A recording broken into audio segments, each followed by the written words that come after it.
All right. Hi, my name is Beverly Monacle, and welcome to winmagazine.com. And today we have the pleasure, or I have the pleasure, of speaking with a friend of mine online that we've talked a couple times, and I know many of you have heard of this great guy, and his name is Edward Elliott. And Edward, thank you so much for taking the time to be here with us today. Hey, it's my pleasure, Beverly, and thanks so much for having me. Well, it's great, and you guys that are listening, you're in for a treat because he's going to share with us a little bit about his background first, and then we're going to get into some of the things that you've seen Edward do online. So, Edward, let's just kind of first give people a background about you. Tell us like where you're from and what you used to do before you ever got online. Sure, it'd be my pleasure. So, first of all, I'm from Canada, so anyone knows where London, Ontario is? That's where I am. We're like right in the middle of Detroit and Buffalo and Toronto. We're sort of like 2 hours from each place. Okay. So, I'm Canadian, eh? So, my background, some people like to call me a lifetime student. I spent almost 10 years in university, and I wasn't really there for the education. I really just didn't know what I wanted to do with my life, except I knew that I didn't want a job. So university was a safe place for me to hang out and just try to figure things out along the way. So I got a degree in computer science and a degree in electrical and computer engineering, and I was fumbling around in grad school, and I met another fellow who had an idea and an inspiration to create a company. So in 1998, we had these ideas that these digital signs, plasma screens, and LCD displays were going to be everywhere. And they're going to be used for direct response marketing and communication to people at the place where they make their decision to actually buy things, which is in the store. So we had this crazy idea when our first 15-inch LCD monitor cost $2,500. And in 1999, we bought a 42-inch plasma for $24,000. So nobody believed that this was going to happen. No, but we saw, maybe we had a crystal ball or something, or we were just maybe too stupid to believe it wouldn't happen. But we saw that this was going to happen. And we were on a mission to tell every person we possibly could that would listen to us to hear about our mission, hear about our vision of this coming to be. And it took 2 years before someone finally invested and came along and said, I'll go along with you and we'll make this happen. Then by 2004, we finally got our first customer. So it took 6 years of incubating this company, creating this idea, building some technology, failing, succeeding, back and forth, to finally a company. And if you're Canadian, you'll know this company called Tim Hortons. They decided to invest $50 million to take this idea of ours and put it in 3,000 of their locations across Canada and the U.S. Your dream came alive. Our company. Yes, that got our dream and our mission and our vision to come to be and take off from there. And from there, we got to work with companies like Walmart and Home Depot and some banks here in Canada, some lottery companies, supermarkets, grocery stores, you name it. We went for the top and didn't settle for anything less than that. Wow, that's great. Yeah, it was an amazing ride. So from there, I met you online because that's, I live in Florida. So there's no way I would probably meet you any other way. And we came across each other online through blogging and Facebook and stuff. So what brought you online after going from that company? Yeah, so what brought me online actually was from my business. So in my business around 2008, we had this idea that we needed to go, after 10 years of being around, we wanted some significant growth for the business. So we were going to seek out some strategic investors to come and invest in our company, help us to grow. And some of our targets were people like Google or Microsoft or Yahoo, or people that understood online advertising and would love to have access to customers in a Walmart or a Tim Hortons to grow their business as well. So I came online in 2008 to take a look at what all these people are doing. What are these companies doing? What are people are doing? How people are interacting online? How people are buying and selling and trading things? And what happened along that journey, and when I found the idea of social media and Facebook and these kinds of things, is it was a place for myself to personally take my experiences and share them with the world. And also to grow another passion of mine, which is to connect people together. So I would meet people over here and I'd say, hey, why don't you come and talk to this person over here? They can help you with what you're trying to do. Yeah. And hey, why don't you 5 people get together and do this? Because this is what you're looking to do. So I became sort of the networker that wasn't interested, which I found most people were doing.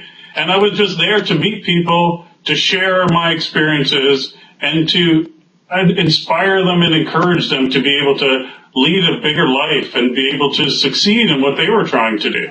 Yes, and I've seen some of that you've done online. Now, I think actually how we met was through a group that you and a couple other people got together and formed called TSA Mastery. And you want to tell just a little synopsis of what that is, so that people that don't know what it is? Yeah. Certainly. Well, it was around the end of 2009, I read a book that maybe most of you have read or maybe haven't, but if you haven't, take a look at a book called Crush It by Gary Vaynerchuk. Great book. And in that book, he said, if you have a passion, then you need to take it and you can create it into the life that you want, and everything will be fine for you. The things you need to succeed and to grow and be successful will show up. So I said, okay, I'm going to do that. And I have this passion for inspiring and encouraging people. So I started blogging in January 2010. And in early 2010, this idea of tribes and syndication and everything was really hot. And so there's tribes and things coming from everywhere, every direction. So I went, as I typically do, and looked at a whole bunch of them. And I really connected with a group called the TSA, the Tribe Syndication Association. And there was Dave and Don Cook, who were the founders of that, as well as Gavin Mountford.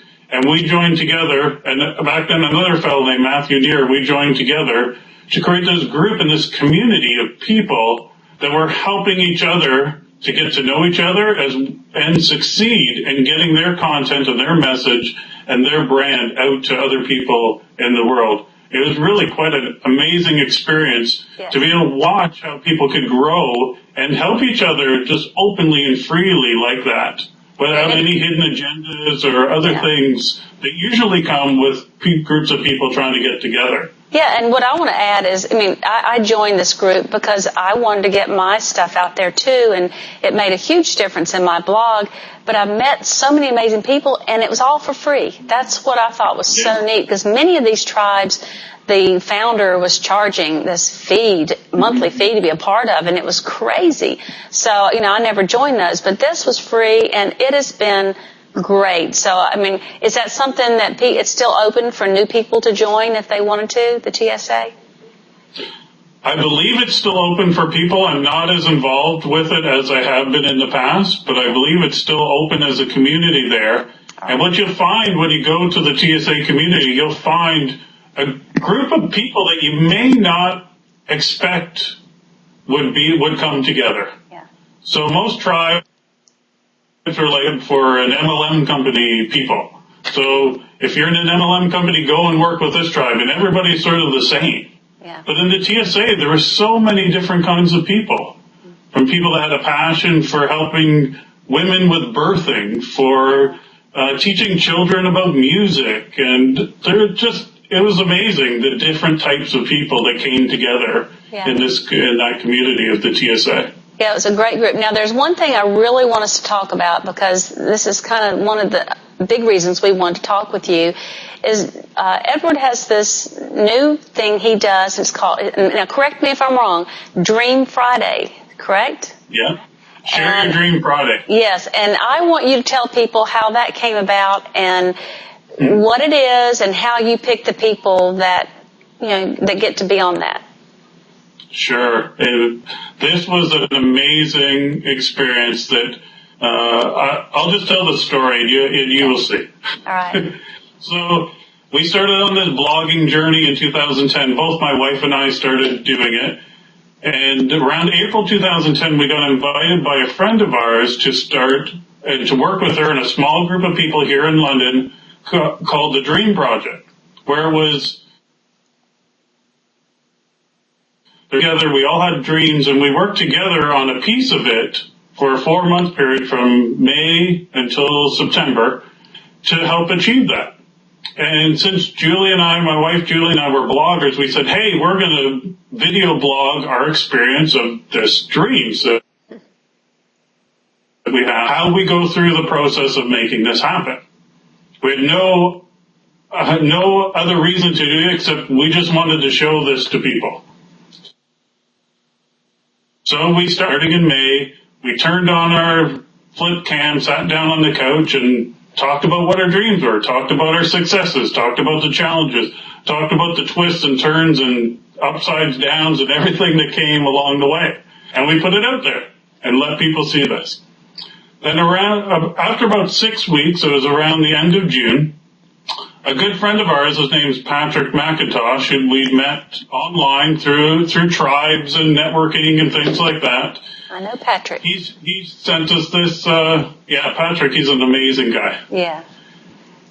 He sent us this video and he said, hey, take a look at this. Maybe you'd like to post this as a guest post on your blog. Like, sure, let me see.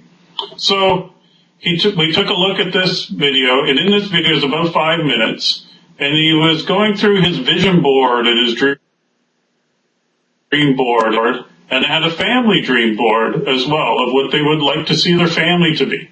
And at the end, he said that since Julie and I had been sharing our dreams of what we wanted to be, we had inspired him to want to share his too. And I said to my wife, I said, wow, in 6 weeks, we had this one person that they would take this step to share in this way. I said, there must be more people. Let's go and find them, and we'll call it Share Your Dream Friday, and we'll put it up every Friday. We'll find somebody, we'll showcase them, and we'll let the world know what their dreams are. And July 2nd, the first Dream Friday was born. And then there was a shift in my life that happened. On July 7th of 2010, I had a conversation with the CEO of the company that I'd started. Like, after 12 years of creating this business and working there, things change. You bring in investors and people come, and you bring people to do certain roles and things like that. So we had this conversation, and in the conversation there was 2 things that happened. One is he said to me, Ed, it looks like you're really passionate about doing something else you'd like to do in your life. It looks like there's something else you'd really love to do, and I'd like to help you to be able to do that. And my question back was, I would really love to do that here. And I had been doing it already within my team, but not expanding out to the rest of the company. Yeah. And without any hesitation, there is no place for that here at this time. And I said, okay. And I knew from the conversation that the Lord was speaking to me and saying, Ed, I know you had your plans of what you wanted to do and your time and your things, but it's time to do this now. I just opened the door. Let's go and take it and do it. Mm. So I left from my business I started, and I was on this journey to find people, to empower them to share and live the life of their dreams. And it's been 46 weeks, 47 weeks now. We're almost at the 1-year anniversary. And people keep showing up that want to, and that are with the world. It's been absolutely amazing. And so how do you pick the people for these Fridays? Do people come to you and say, I want to do it, or you research and find the person and ask them? Yeah. You know what? I've never picked one person. They always show up. That's good. And that's been a blessing of what this is about. Sometimes I have in mind some people that I would like, but I don't go and ask them. They just show up. It's been an interesting part of the process. Yeah, God has a way of just letting things work out, doesn't He? He sure does. And if you will allow that to happen in your life and just let it be and not try to mix it up with your own thoughts and your own plans and your own whatever it is, junk that's in your head, things just flow and happen. Yeah, you may have heard this before. Somebody says, if you want to make God laugh, tell Him your plans. And, yep. And that's true, but I know we all want to say, well, we need to plan out our life and do things, but I believe they fall into place the right way because God allows that to happen. That's my belief anyway. For sure. For sure.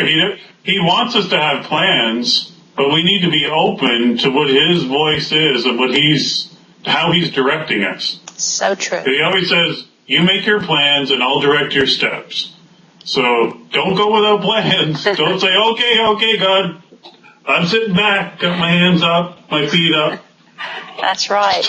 Show me where I need to go. No, He wants you to pick your plans and start going. But He'll direct it, He'll change it, He'll twist it, and He sure did that in my life last year.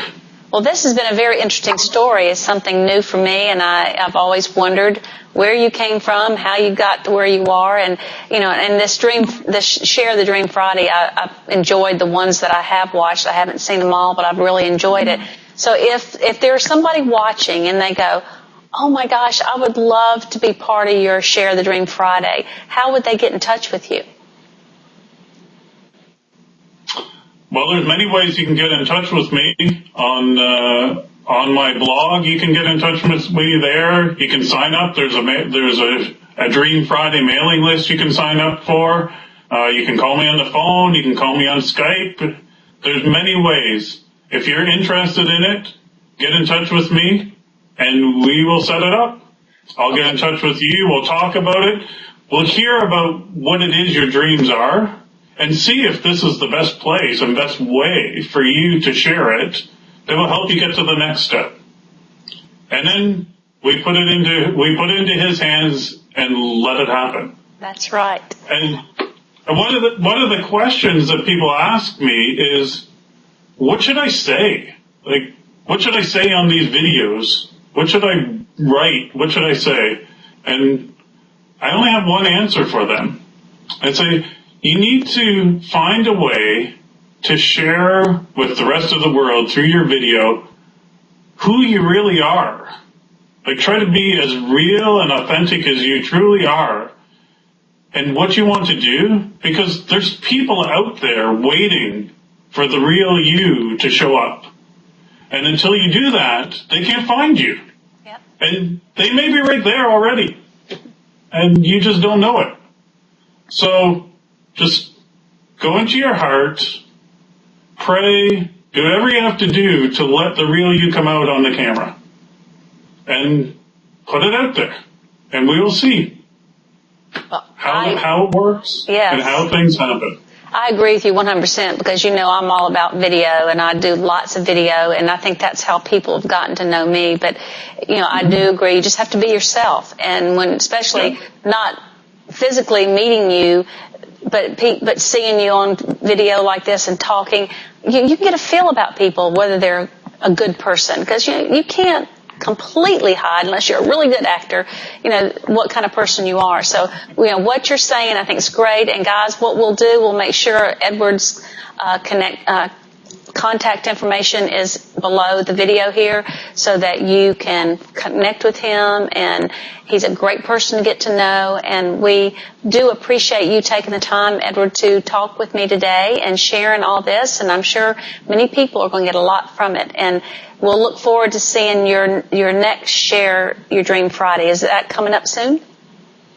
It is coming up this Friday. Okay. So every Friday, and this one especially. So I don't know when you'll be watching this, but this Friday, which will be May, what day is it today? It's Memorial Weekend. Yes. So for all of you in the U.S., it's Memorial Day weekend, and this Friday will be the 27th of May. There'll be a special edition of the Dream Friday from a trip that I took to Las Vegas to the No Excuses Summit, where at the No Excuses Summit, I walked around with my crazy cowboy hat on and my loud shirt, which I'm not wearing today, and a big button that said, "Share your dream with me." And I'd walk up to people and say, "You have a dream. Do you want to share it?" Some people get scared and run away, and some people go, "I'm not quite sure what it is. Can I talk to you later?" And other people are like, "Sure, I will." So I flipped on the camera, got a 30-second, 1 minute, 2 minute clip, whatever was on their heart. And there's 16 people we're going to showcase this week on Share Your Dream Friday. Well, I'll be sharing looking. their dream with the rest of the world. I'll be watching for it. So, well, thanks, Awesome. Edward. We sure do appreciate it, and I'll be seeing you soon. My pleasure. Take care and have a great day. God bless. God bless you. Bye-bye.